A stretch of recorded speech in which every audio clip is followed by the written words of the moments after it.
अस्सलाम वालेकुम मेरी प्यारी बहनों और भाइयों। उम्मीद है आप सब खैरियत से होंगे। मेरी आज की वीडियो है ख्वाब में जाए नमाज देखना।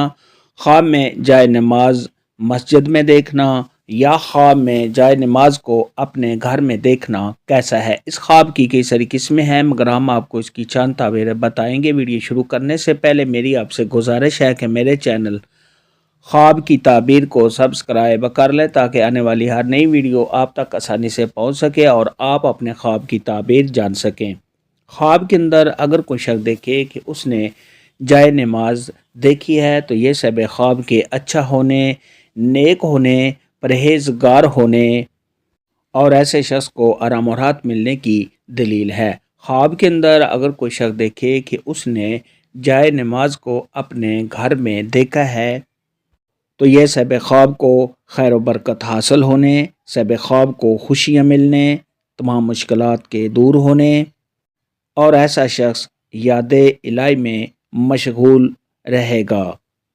ख्वाब के अंदर अगर कोई शख्स देखे कि उसने जाए नमाज को मस्जिद में देखा है तो ये इस बात की दलील है कि ऐसा शख्स हज या उम्रा करेगा।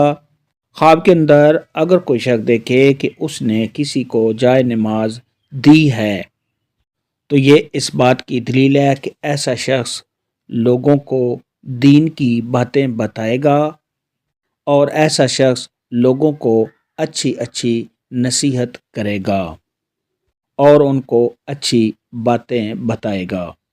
ख्वाब के अंदर अगर कोई शख्स देखे कि उसने रेशम की जाए नमाज देखी है और अगर ये ख्वाब औरत देखे तो उसके दीनदार होने, परहेजगार होने, नेक नाम होने, अच्छा होने और इज़्ज़त व मर्तबा मिलने की दलील है।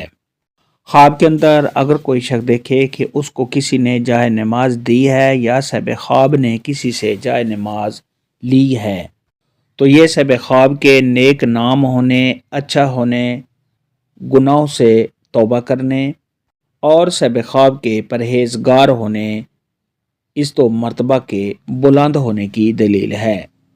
ख्वाब के अंदर अगर कोई शख्स देखे कि उसने जाए नमाज ख़रीदी है तो ये साहिब ख्वाब को शोहरत हासिल होने, अल्लाह तबारक व तआला की याद में मसरूफ़ रहने, खैर व बरकत हासिल होने और साहिब ख्वाब के परहेजगार होने की दलील है। ख्वाब में जाए नमाज देखना, ख्वाब में जाए नमाज घर में देखना के मुतल्लिक़ आज की वीडियो में इतना ही था। अल्लाह हाफ़िज़, दुआ में याद रखना।